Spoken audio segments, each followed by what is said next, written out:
Doncs segon vi del mes de febrer, també un negre, en aquest cas la Montesa, anyada 2018. Això és un vi de la Rioja, és un vi de la Rioja oriental, el que abans es deia Rioja Baja, que seria la Rioja més tocant a l'Aragó. És un clima de més calor, són unes terres més baixes, i aquí el que domina en aquest territori no és la Tempranillo, que seria la reina de la Rioja, sinó la Garnatxa. D'acord? Llavors aquí trobem un estil molt més proper, molt més mediterrani, dins de la Rioja. La Garnatxa aquí aporta més sensacions afruitades, més envolvent, és un vi que busca amabilitat, un tenir fàcil. Seria com el Pituco, en el sentit d'amabilitat, però potser és una mica més avellotat, una mica més una fruita més envolvent, d'acord?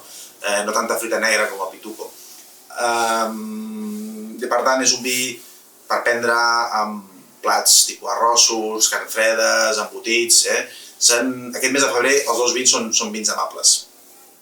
Això és un projecte d'un celler important, que és l'Álvaro Palacios, és el celler familiar de l'Álvaro Palacios, és qui l'elabora, per tant, que també té el seu projecte al Priorat, com molts sabreu.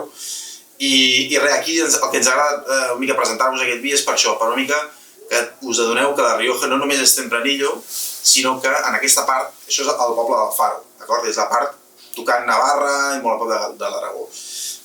Diguéssim que seria un estil més de vins de l'Aragó, més de vins d'aquest estil, que no pas els vins de Rioja, que poden ser els d'Aro, els de La Guàrdia, tota aquesta altra zona, més del nord.